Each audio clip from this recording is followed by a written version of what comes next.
Hello everyone, and welcome to my first of two videos on the Nikon N65, also called the F65 and Nikon U in different markets. In this video we're going to talk about what everything on the camera is. In the second video we'll talk about what everything does and everything you need to know to set it up and take photos with it. The Nikon N65 is a multi-mode 35mm interchangeable lens SLR. What does that mean? Multi-mode means that it has many different modes up here, which you can see on the mode dial. Okay. 35mm means it can take any 35mm film. Interchangeable lens SLR. Interchangeable lens means that the lenses can come off and be put back on at any time when you're not taking a photo without ruining your film. SLR means single lens reflex. It has a single lens on the front of it. The light from the lens reaches the reflex housing up here, and then you see what the lens sees until you take a photo. The N65 uses a 6-zone, 3-dimensional through-the-lens matrix or center-weighted through-the-lens meter. There are two different options, and I think we even talked about that in the second video. Can't remember. I wrote the script about a year and a half ago. What does that mean? 6-zone 3D means that if what you're looking at right now is what the camera sees, it will divide it into 6 zones. And it will use depth information from those different zones, depth information gained from the lenses here, to ascertain what the proper meter reading should be. Or it will use a center-weighted through the lens meter, which uses information coming in from the lens to calculate the proper exposure, where an area about the size of what the circle I'm making with my fingers right now provides the majority of the meter reading information, and the balance is from everything else. With the 6-zone setup, the 3D matrix metering, the camera will use algorithms in the computer to figure out how to balance the meter reading information from the different zones for a proper exposure. The N65 has shutter speeds from 30 seconds to 1/2000th, as well as time. It uses a 5-area autofocus system. Now what that means is that if you look in your viewfinder, you'll see a viewfinder that looks kind of like this, and those 5 brackets are the autofocus points that it uses to calculate focus. The viewfinder, which is on the back of the camera here, has a 0.68x magnification, which is very small, and we'll talk about that in a minute, and 89% frame coverage, also very low, but we'll talk about that in a minute as well. What it means is that what you see in the viewfinder is 68% of the size of what will be on the film.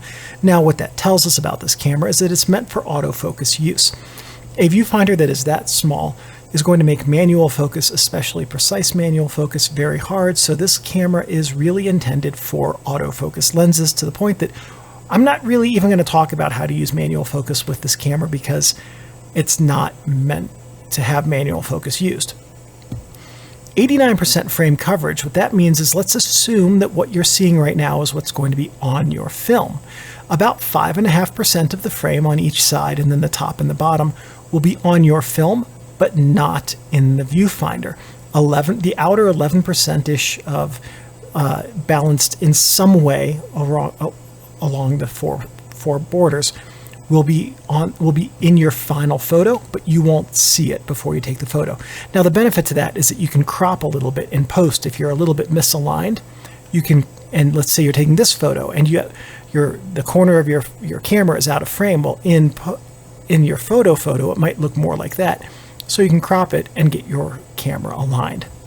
So there are some benefits to having a little bit of a crop in your viewfinder. This uses a fixed focusing screen with the 5 autofocus points and center-weighted area marked. I'll show you that again. This is what that looks like. Center-weighted area is the circle, 5 autofocus points. The flash sync speed is 1/90th of a second. And one known issue with these is that the front covering on them here can become sticky. In fact, before I made this video, I had to clean this up. You can still see it's not perfect. But all of the rubber covering on this had become very sticky and tacky to the touch. So that's a known issue. It happens To fix that, when this becomes sticky and after you clean it, it will happen again at some point after some weeks or months. What you want to do is get some isopropyl alcohol and some paper towels, wet the paper towels with the alcohol, and then just keep rubbing on the rubber bits until you take all of the sticky outer coating off, and then it'll feel not sticky until it starts to get sticky again. Basically, what's happening with that is that plasticizer is migrating to the surface of the rubber. That's what's causing the breakdown on that. So it'll continue to happen until, I don't know, until there's no plasticizer left. The N65 was intended as an entry-level camera. Of Nikon's two entry-level tiers at the time, this was the higher of those two. Many functions and buttons with presets that are a staple of the late era film camera lineup are included on this camera. It has all kinds of fancy bells and whistles that I'll tell you what they do and explain that you really shouldn't use most of them. This does have plastic construction, but it also has a metal lens mount, which is one of the things that tells us this was a tier up, because I believe that the tier down from this used a plastic lens flange. So all of that said, this camera was considered suitable as a professional photographer's backup body, as it had all of the upper tier camera capabilities. One major drawback to this model is that the flash can only be turned off in automatic modes, and in the semi-automatic modes, the flash cannot be turned off. So this is an automatic mode, A and S are semi-automatic, and then manual is full manual. So that's just so you understand that you may end up in a situation where you're using a semi-automatic mode and the flash pops up by itself. I have not experienced that, but we'll see. Maybe it replicates during this video. Anyway, this was made by Nikon in Thailand from 2001 until 2006. It was preceded by the F50, which was also called the N50, and followed by nothing. This was produced, or at least was sold in this tier of cameras, until Nikon ceased film camera production, aside from the F6s, which carried on for some time after this. Now, if you have your Nikon N65, we're going to go over all the features on it and talk about what they are, and then we'll go over in the second video what all of them do. Here on the corners are the strap bars. Basically, this is what you connect your camera strap to. This is called the mode dial right here, and it allows you to select your shooting mode. Self-timer button turns your self-timer on and off. Also goes from, here we go, no self-timer, self-timer, self-timer with remote, remote only, back to nothing. Here's your bracketing button, which allows you to select bracketing with your camera. It has a little red rewind above it, so does this button. If you hold them down, the camera will force rewind film. This is your flash hot shoe right here, or your flash rather. The pop-up flash is the one that's in front. This is your flash hot shoe. LCD screen, we'll go over what is on here throughout the course of these two videos. This is your exposure compensation button right here, which allows you to intentionally overexpose or underexpose photos. Power switch and index. Shutter, autofocus, if you have to press, it turns on the autofocus, and then if you fully depress, it takes the photo if the camera can obtain focus, which it can't right now. I'm just sitting too close to it. On the front of the camera, we have the infrared remote sensor here for the remote control. Autofocus assist light, this is the depth of field preview button. So if you look at the lens while I press this button, you should be able to see the aperture closes, and then as I release it, it opens. So that will tell you what the depth of field on your image is going to look like when you take the photo. Take the lens off really quickly, and you can see here we have the lens mount and a communication lever for the camera, autofocus screw drive interface, lens locking pin, mirror for the mirror assembly there, lens release button right there. This is your autofocus mode, manual focus, autofocus over there. This black dot is your lens mounting index, and we'll see how to use that in the second video.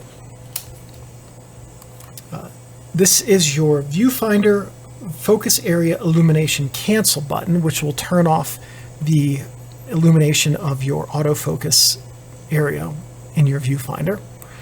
Not a button that I think made it to the subsequent generations of of cameras with Nikon.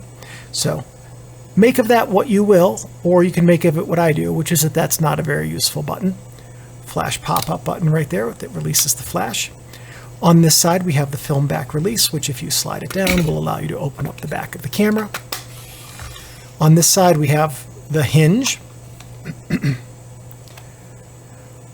On the bottom of the camera, tripod socket made in Thailand, battery chamber. I'll show you how to use that in the second video to swap out the batteries, serial number, and Nikon Corp Japan. Now, as we just saw, to get into the back of the camera, you simply slide down the lever right there, and then the back will open. Inside the camera, we have the film cassette chamber right here, the DX code reading pins right here, shutter, film guide rails. What the film guide rails do is that when you load the film, they keep it properly aligned so that it doesn't shift up and down, and then the inner guide rails sandwich up against the film pressure plate, which we'll see in just a second, to keep the film flat so that the light is properly focused on it. Here we have the film take-up area. That little orange index on the bottom is your index for how far you need to load the leader of the film in order to get the camera to take it up automatically. That's a little tension roller that helps make sure that the film is taken up on the take-up spool correctly. Film pressure plate over here, and you have a film cassette spring so that the cassette that's loaded on this side of the camera is properly aligned, and a little foam window gasket so that you can see what type of film you have through that window. The back of the camera has a few things worth noting. Film type window. Here we have the film command wheel, which is something we're going to use to make a lot of adjustments with this camera. Viewfinder window, and a diopter adjuster. So the diopter goes from, do I have it written down? I did not write the diopter adjustment down, but it's usually around -1 to +1.5, somewhere in that range. So basically the way you would zero this out is by getting it up in the middle. And with a viewfinder this small, the diopter is not going to make a huge difference because mostly you're using autofocus. What you want to try to do with this to get it set up is look through this with the camera in manual focus, set the focus to something nearby, or actually the best way to do it is to autofocus on something and make sure that the focus point doesn't change. So you put this on a tripod, get it to autofocus on a thing, and then look through the viewfinder and adjust the diopter until the thing that is in focus is clear in your viewfinder, and then you'll have adjusted the diopter to make it comfortable to look through it, the viewfinder. I do have some tips for using the Nikon N65. If you're new to film photography, start off in P mode, and in the second video we'll talk about what everything on this dial does, but start off in P mode or auto, full auto, which is the magical green camera right there. And do that for a roll or two to learn the camera's interface. Then what you're going to do is branch out into other modes, specifically S, A, and M, which are shutter priority, aperture priority, and full manual. And the second video is going to cover what all of the different modes are and how they work so that you understand that as you begin getting more comfortable with this camera. My next tip is don't leave batteries in this camera if you're going to let it sit a while, because the camera will drain them, which I learned when I sat down to make this video for the first time the other day. And I was like, wait a second, why isn't this powered on? I just put batteries in it. Oh yeah, a year ago. I don't know exactly when the batteries died, but they were dead when I got it. Dead and starting to swell. So you want to take the batteries out of this camera before letting it sit, even for like a week or two, just to preserve the battery, and because batteries, when they are deep drained, fully discharged, start to behave in unpredictable ways, and you definitely don't want a battery to leak or swell inside of this camera.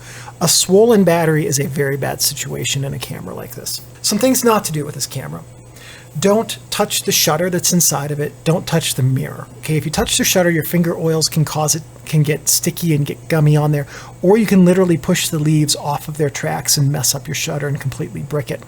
If you touch the mirror, your finger oils can get on that and tarnish it, which can affect your metering system and accuracy. So you don't want to do that either. Don't leave your camera or lenses in your car because the heat can damage the plastic in them. It can also cause lubricating oils in the lenses to get onto the aperture blades or in the camera to get places they shouldn't be because they get thin in the heat. And then when they get back to their normal viscosity, when they cool back down, they're in the wrong place and they can mess up your camera's work. Likewise, very, very cold temperatures can cause those same lubricating oils to get thick and gummy, which will mess up your camera's operation as well. Also, just as a general rule, this does look kind of like an SLR, because it is. It looks a little bit like a DSLR, which kind of have some resale value, even stolen. So even if you're just hopping in to like use the bathroom on your way home from somewhere, take your camera with you, because you don't want someone smashing your window and taking your camera and leaving you with a broken window. Don't let this get wet because it's not weather sealed and water will ruin the electronics. Don't store it in a plastic bag or box because if you do that, moisture can permeate that plastic. And then what will happen is it will get into the optics and grow fungus, and the same thing, the optical system of the SLR, and grow fungus. If you are going to keep it in a plastic bag or box, you want to have a rechargeable desiccant pack that you keep recharged in that box with it, and that will absorb moisture so that it doesn't get ruined. And the last thing is, your Nikon N65 is a precision tool that should be handled with care and respect. As long as you take care of your camera will take care of you. So that's it for the first video. Thank you everybody very much for watching. I'll see you in the second video and we'll talk about everything that this camera does.